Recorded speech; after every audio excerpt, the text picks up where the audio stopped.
Oh, you find me in a sad state. I was foolish enough to take part in that folly of a hunt, and ended up in a bit of a fight, and I'll gesture at the shredded leather jacket I'm wearing. He raises an eyebrow and says, "So I see. Brave halfling you must be, or clumsy." And he laughs a lot at his own joke, like an uncomfortable amount of laughing, before he finally Oh, calms himself down and he says, "Ah, I did hear there was a rather unfortunate beastman ambush on most of the hunters. Terrible tragedy that. it Glad to was, hear it was. glad you heard you made it out all right. Always a shame when someone hurts a halfling. It's like hurting a child. What a horrible sin." I give him the biggest dog eyes I can. Yes, it is quite cruel. I don't know how they could bring it in their hearts to do something to hit something that looks just like a child. You He gotta suspect the people who have that in them. he nods sympathetically and says, "Well then, Mr. Halfling, let's see if we can't get you all patched up. Take that absurd thing off. That's not going to be providing you any protection." I will take it off and hand it to him. I don't know if I would have gotten out if not for that armor. He nods and says, "It's fairly decent. Looks like standard issue, not particularly well fitted for a halfling size, but functional. Are you looking for repair or replacement?" Oh, either would work. If you have, I understand that you are sympathetic to those of shorter than human stature and may actually have something that could be fitted quicker than a whole rebuild. He laughs cheerily and says, "Oh, my dear sir, I can tell just looking at you that I have a perfect full set. Of leather, of course. Unfortunately, developing mail for halflings is not proven very business savvy. I do have a dwarf set of mail I could probably roughly beat down to fit your size, but it would take some time. But leathers I have." And leather's what I'm interested in. I've got a hankering to be fully protected if you get my meaning. He kind of eyes you and looks you up and down and gives a nod. And he says, and as he starts to lean over and go through some various boxes and drawers that he has, he says, "You said your name was Fumblefoot, the clan name." Ah, yes, that's me clan.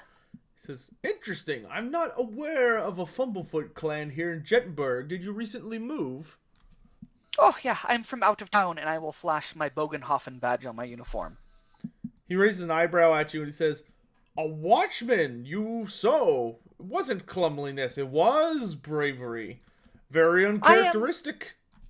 I am sporadically brave as long as I don't have time to think about it. He chuckles and says, "Perhaps a little too honest to make a proper guard, then." And he leans down and opens the door and goes, "Ah, this will work." And he pulls out a leather jack, a set of leather leggings, and a leather skull cap. And he pushes them towards you and says, "Try that on." I will try it on. Is there anything I notice about the fit or difference compared to my old standard issue It armor? it feels much more comfortable. It's actually designed in mind for like not only a halfling's stature, but like a halfling's gut. Like it doesn't fit you super snugly, but you can see there's actually um little twine things that you can pull and adjust to actually let out for different size of guts, but it doesn't go up or down height wise. That is brilliant! I could eat a whole turkey and still fit.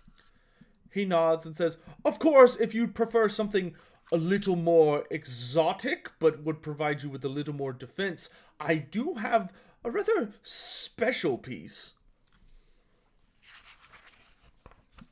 Oh, I am interested in finding something that you consider special if this isn't. He grins and nods and he leans away from you to a different drawer which he opens up and he pulls out what looks to be a breastplate, but it's made purely out of an almost it's a leather, but it's either got some kind of oiled or whatever process he did to it gives it almost a reflective sheen. And he sets it down very carefully on the table and he says, "This, good sir, will protect your chest very well." Oh, even better than metal. He sort of um winces and says, "I wouldn't say better, but perhaps equivalent to." He Oh, point that's a crying shame I didn't find you sooner. he does gesture at the jack and says, "I should note though, the downside is it would leave your arms a little more vulnerable than the jack. Boiled leather, you see, is harder to work into anything flexible, so it doesn't do terribly well for arms."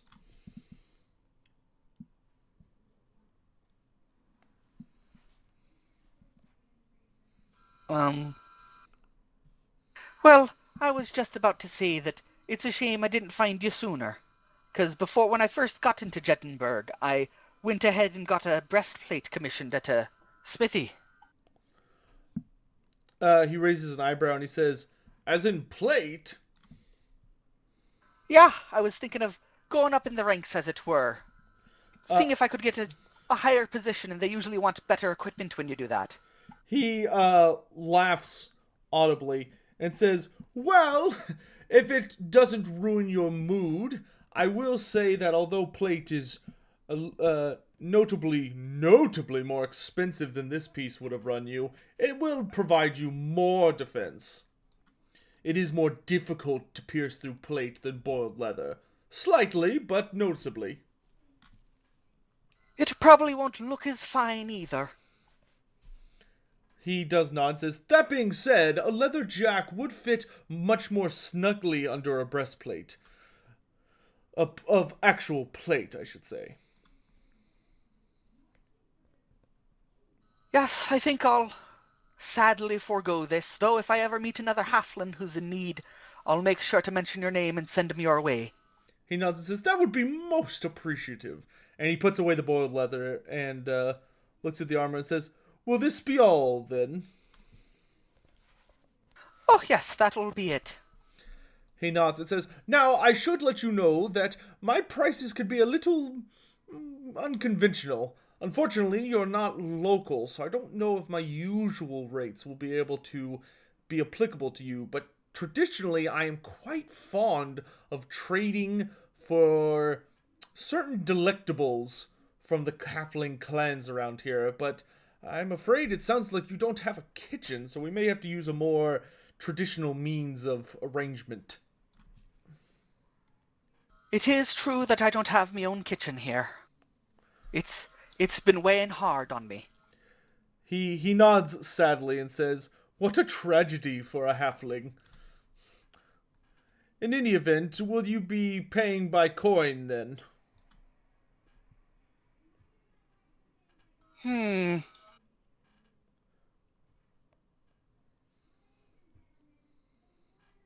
This evolves us into trying to steal the kitchen from the shark teeth. Don't think I'm not considering that.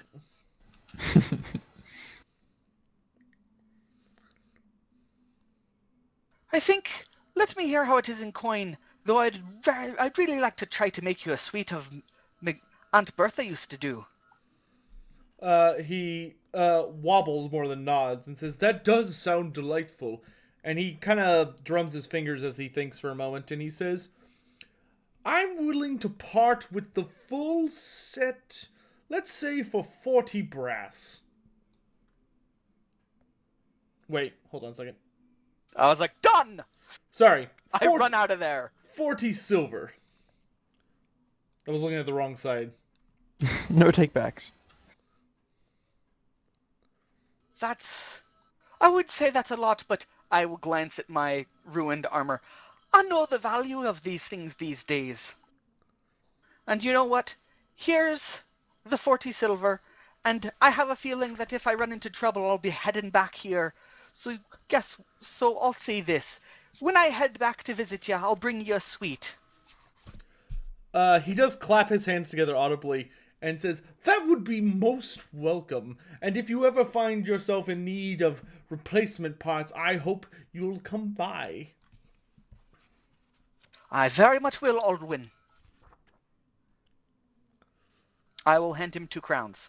Actually, I will hand him 2 crowns and I'll ask him about the forging process the process he made these to try to figure out if there's anything special about them or if they're just halfling fit. He mostly roll a gossip check, actually. He might vaguely defend his process.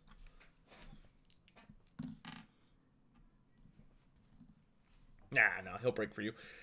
He looks around conspiratorially and he leans down, and what he basically tells you is that what he traditionally focuses on, he says, where most people focus purely on the hardness of the leather, his technique relies more on how the leather is actually properly put together and compiled to make an armor piece, and that it's a lot more flexible and easier to work with, especially on smaller sizes, which is what usually ruins his other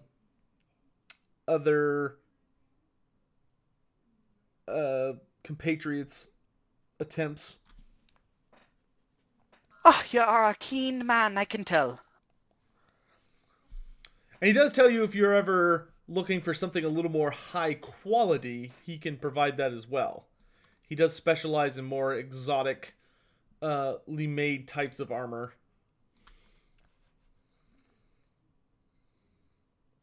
I will keep that in mind when I've got the coin and the sweets for it. He nods and gives you well wishes.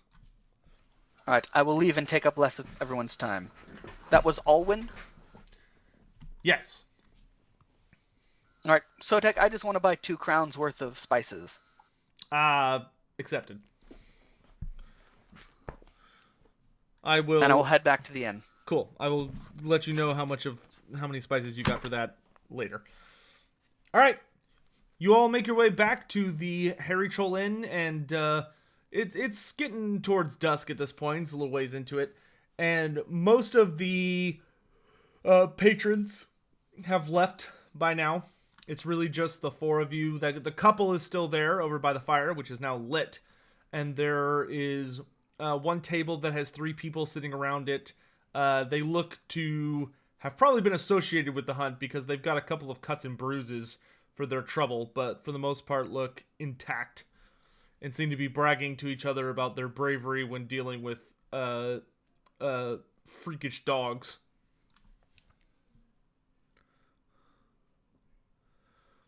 Verve, are you just going to sleep the night through, or will you return? She's sleeping the night through. Cool, good to know. You can go ahead and roll your endurance check for healing. Cool. All right, Rist and Vertstat, you make your way in, and you see Roland at the bar, and Heinrich, he comes out every once in a while to check, but he seems very... he seems a little disconnected. Is it a modifier on? It's plus 20. Okay. Alright, Sotek, I want to sidle up to the bar and sit next to Roland. And I want to make an intuition check to try to figure out what's making Heinrich feel off. Okay. Heinrich seems fine. I don't know what you're talking about. It's this awful food. It's given him a tummy ache or something. I should be making him good. I will go and offer to help him cook. Roll a charm check.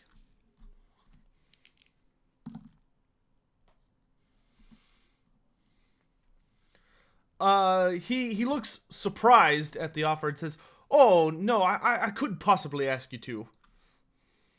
Oh, it's been so long since I've been in a kitchen. He frowns and says, I can't afford to pay you. Well, let's call it an evening free for the 5 pennies. How's that? He pauses and then he nods and he pats your shoulder twice and he says, "Thank you, Rist. I appreciate the kindness." Oh, no problem. You're a good lad. If it might be big for my taste. He kind of smiles, but his I meant in the tall ways. He smirks, but and he actually goes to sit for a little bit. He kind of heads back into his room and you hear him sit down on his bed. But he basically just gives you the run of the kitchen for a bit. All right. Using my knowledge of what he usually serves, I make that, but try to make it more palatable. Okay, roll a trade cooking check. Is this average? Yes, it'll be average. I'm rerolling. Have a reputation to uphold. Ooh, well. I mean, based off that number, it should be the most delicious meal. So you copy his recipe from what you had picked up, and it tastes pretty much the same. There's nothing particular. It's slightly different, but nobody who has any of it seems to comment on it at all. Like, they almost seem to see you as a waiter, not the chef, because it's very similar. Oh, my skill has improved. I can mimic perfectly. It's one way to look at it. Verdstat, are you hungry? I could do with some food. All right, here you go. And I won't even charge you a silver for the hot water you wantin'. I'm never gonna live that down. Alright, thank you. I charge people the normal price. Okay. You collect the money. Do you want to try and pocket any of it, or are you going to keep it? Or are you going to be honest about it? For this, I'll be honest, because I'm not being paid. Okay. All right. You keep track of all the coins. You don't have any major issues. A couple people coming in requesting in drinks, which you're able to handle rather easily because there was already a tapped keg. And after about 2 hours, Heinrich comes out, and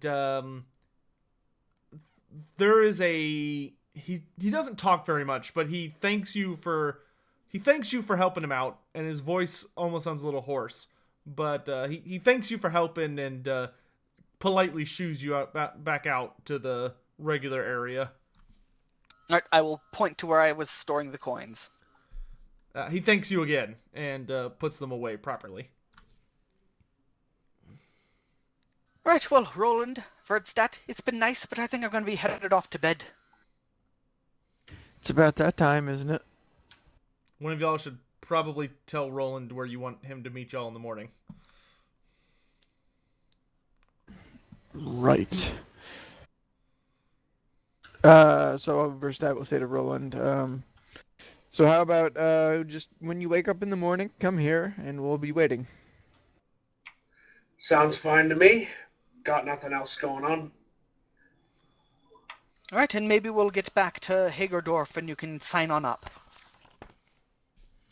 Oh, have you seen this? I will take out my little flyer for the Silverwood Logging Co. and hand it to him. Since you can read and all. Is this the employment letter that's in the handout section? Yes. Cool. I I'll had read that. forgotten that was there, but yes, it is.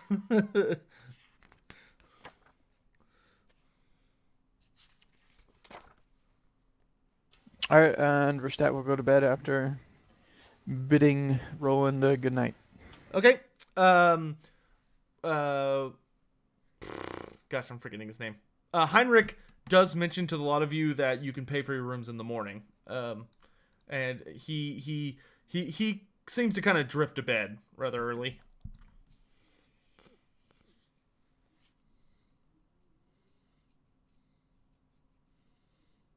Hey, Wrist. Speaking of, what about the information on the stag we got? We know where it sort of lays its head, or close to it. That's true. It's a bit of information that's worthwhile. But I was thinking it may be better to scope out who exactly is... how everyone's feeling in the morning about the hunt. To see who would be worthwhile, say, selling that to. Alright. Good to know you have the same idea.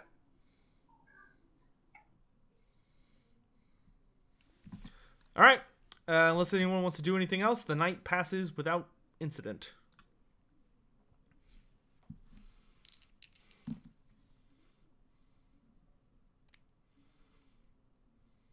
Wrist, you do not heal. In fact, you have a nightmare. You have a nightmare about a goblin trying to stab you. Is this an easy one, plus 20? Yeah. I will attempt to reroll. Okay.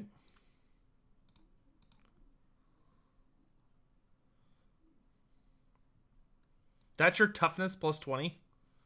Yeah, my toughness is shit. Dear Lord. All right, well, you heal your toughness bonus plus 1.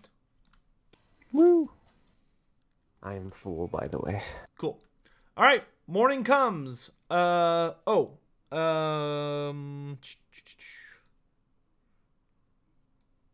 morning comes without incident.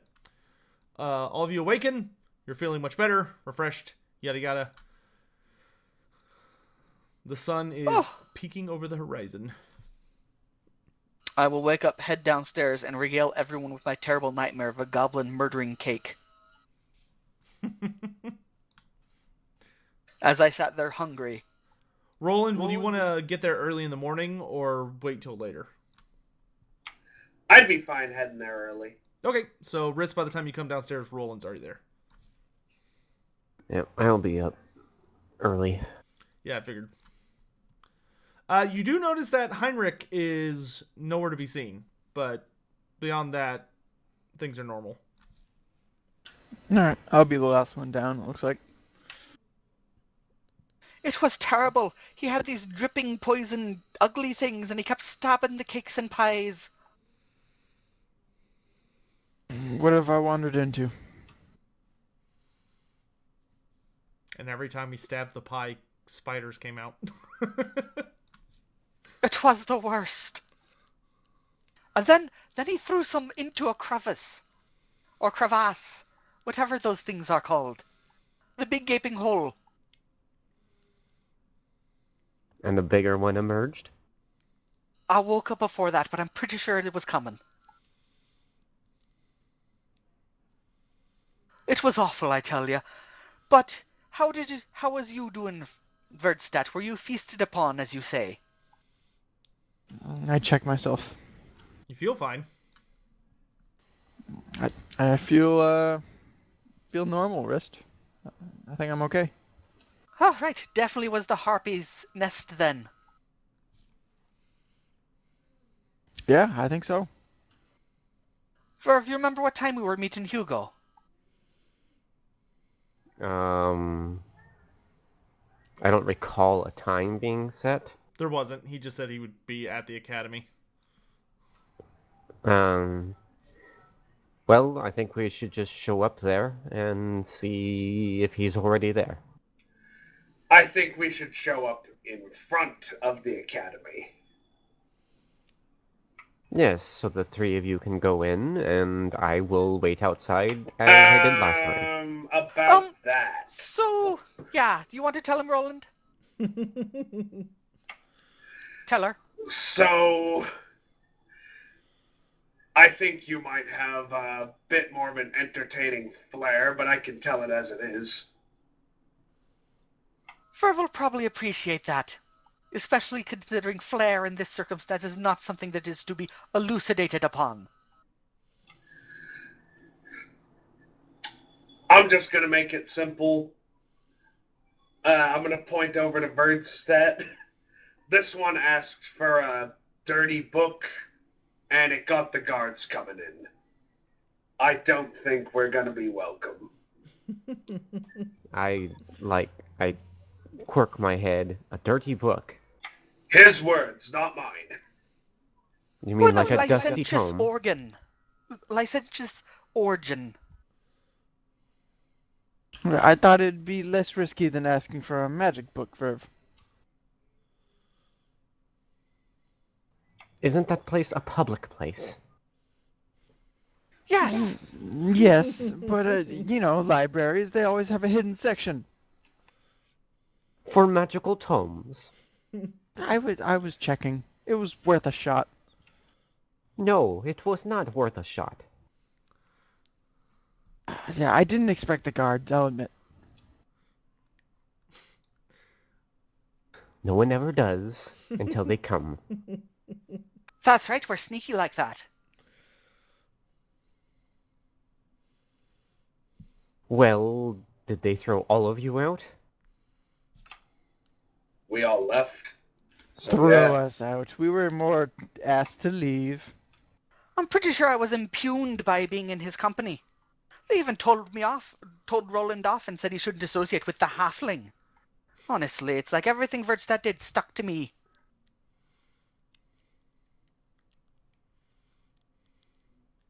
Well, perhaps going to see the Rune Lord.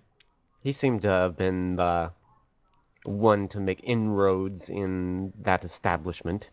I'm not going to see him, of course. Well, I mean, do you even know how to find him? I'm guessing he's with the rest of the moles. As hard as it is for me to say that. What's a mole? Something that burrows underground. You mean Yeah, like a they eat rat? crops, I think. Pff, crops. I'm a city boy. What do I need to know about things that dig under crops? Well, they eat your crops. I mean, there's farms just east. Farms aren't far from a city. Yeah, but that doesn't mean I have to go visit them. They can bring the food here.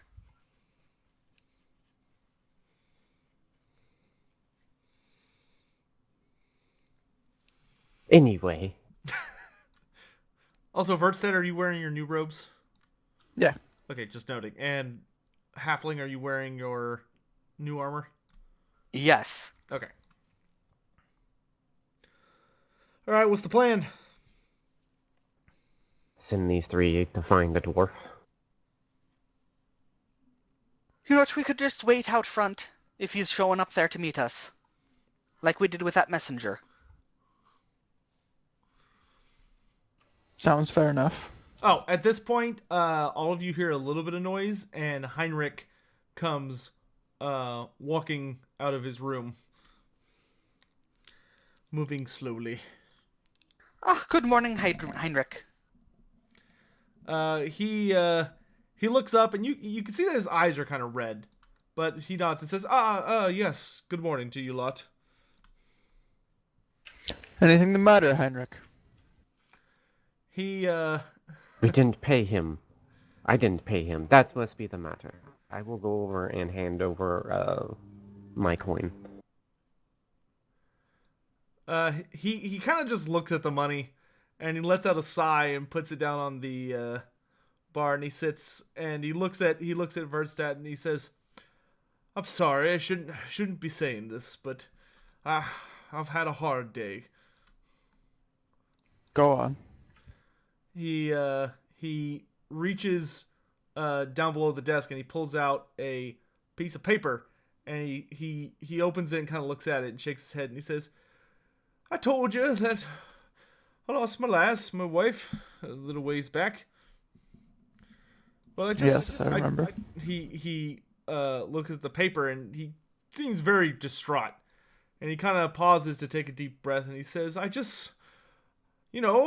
put her down in the garden like we're supposed to, like we're taught, and I got word yesterday that apparently a few days ago it was raided and burned to the ground, and all the remains are gone."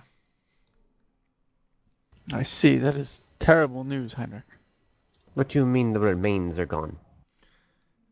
He shakes his head, and he covers his eyes with one hand and hands you the piece of paper. I will take the note. All right, you see that it's basically an imperial missive, unfortunately informing him that he will no longer need to make donations to the Church of Moor that was maintaining the graveyard his wife was buried in, as it has been basically, in very nice terms, it says it has been destroyed, and that the remains of all those who have been buried there have been sacrilegiously removed, but that the priests, the Moorites will stop at nothing to ensure that justice is done and the remains of those taken returned at all costs. I will read it a second time, and then a third, and I will cough and walk over to Verstat and hand it to him. Sorry, did you read that out loud? No. Okay. I will give it a quick read.